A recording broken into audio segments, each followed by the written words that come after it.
Hi everyone, welcome to financial family man. ఈరోజు మన financial ట్రాప్స్లో ఒక 3 టైప్స్ ఆఫ్ ట్రాప్స్ గురించి అవాయిడ్ చేయడానికి మనం డిస్కస్ చేద్దాం. ఇది మనీ మనది సేఫ్గా ఉంచుకోవాలంటే ఇలాంటి హ్యాక్స్ అనేవి చాలా మస్ట్ అండి. ఫస్ట్ ట్రాప్ వచ్చేసి గెట్ రిచ్ క్విక్ స్కీమ్స్ అండి. 1 మంత్లోనే మన మనీ డబుల్ అవుతుందని, ఇలాంటివి క్రిప్టోలో స్కామ్స్ కానీ ఇలాంటివి ఏమున్నా కూడా వాటిని బిలీవ్ చేయకండి. ఏదైనా కానీ safe bets like mutual funds కానీ స్టాక్ ఇన్వెస్ట్మెంట్స్ కానీ ఇలాంటివి సిప్స్ వంటి వాటిని చూస్ చేసుకోండి.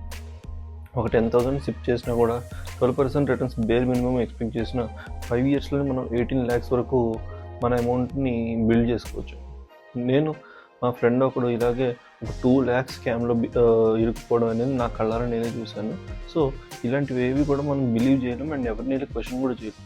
ఇప్పుడు ఫర్ ఎగ్జాంపుల్ ఇప్పుడు ఒక బ్యాంక్ కానీ ఒక మ్యూచువల్ ఫండ్ కంపెనీ కానీ బోర్డు చెప్పేసింది అంటే ఇవన్నీ సెబీ రిజిస్టర్డ్ అనమాట. సెబీ అనేది గవర్నమెంట్ ఆర్గనైజేషన్ వేర్ ఇవన్నీ కంట్రోల్ చేస్తూ ఉంటుంది, ఇవన్నీ మానిటర్ చేస్తూ ఉంటుంది, ఎవరు కూడా ఎప్పుడు డిఫాల్ట్ చేయకూడదు అని చెప్పి.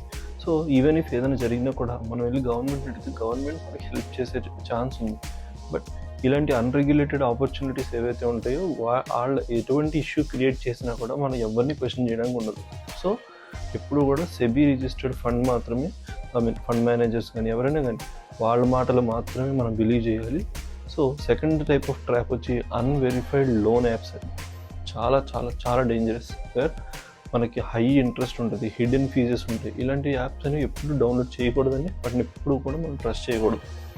ఆర్బీఐ రిజిస్టర్డ్ అయి ఉన్న బ్యాంక్స్ అయినా కానీ, లేకపోతే ఎన్బిఎఫ్సిస్ ఉంటాయి, నాన్ బ్యాంకింగ్ ఫైనాన్స్ కంపెనీస్, అలాంటివైనా పర్లేదు, లేకపోతే నార్మల్ మన బ్యాంక్స్ అయినా, అలాంటి వాటిల్లో మాత్రమే తీసుకోవాలి. కానీ ఈ లోన్ యాప్స్లో ఎప్పుడు తీసుకోవాలి. ఎందుకంటే మనకు అదే అమౌంట్ లోన్ యాప్స్లో చూసుకుంటే 15, 18, 20, 25 చాలా హై రేట్ ఆఫ్ ఇంట్రెస్ట్ ఉంటుందండి. హిడెన్ ఫీజులు చాలా ఉంటాయి.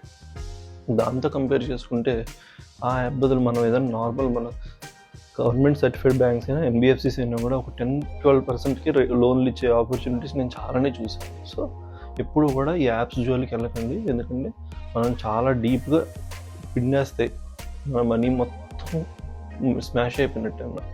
సో నెక్స్ట్ థర్డ్ ట్రాప్ వచ్చేసి లైఫ్ స్టైల్ ఇన్ఫ్లేషన్ అండి. ఫర్ ఎగ్జాంపుల్ మనకి ఏదైనా శాలరీ హైక్ వచ్చిందనుకోండి, స్పెండింగ్స్ పెంచకండి, ఇన్వెస్ట్మెంట్స్ పెంచండి. సో మన ఫ్యూచర్ టార్గెట్, మన ఫ్యూచర్ లైఫ్ ఏదైతే ఉంటుందో అది ఇంకా బెటర్ అవుతుంది అన్నమాట.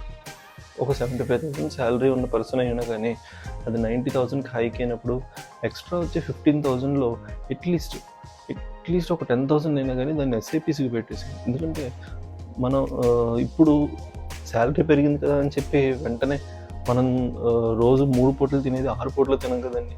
సో అందుకని చెప్పి డెఫినెట్లీ మనం దాన్ని సెలబ్రేట్ చేసుకోవాలి. అందుకే చెప్పేది ఒక 15,000 పెరిగితే దాంట్లో ఒక మనం ఇప్పుడు ఎట్లా అంటే దాన్ని ఒక 3 parts చేసినా కూడా ఓన్లీ 1 part అనేది మన లైఫ్ స్టైల్ చేంజ్కి పెట్టుకొని మిగతా 2 parts అనేది మన ఇన్వెస్ట్మెంట్స్కి పెట్టుకుంటే అది మన ఫ్యూచర్ని సెక్యూర్ చేయడంలో చాలా క్విక్గా రెస్పాండ్ అవుతుంది.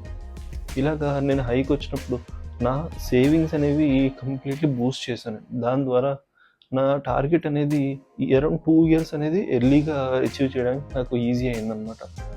సో ఇలాంటి టిప్స్ ఫాలో అవడం ద్వారా మన టార్గెట్ అనేది తొందరగా అచీవ్ చేయడానికి చాలా హెల్ప్ అవుతుంది.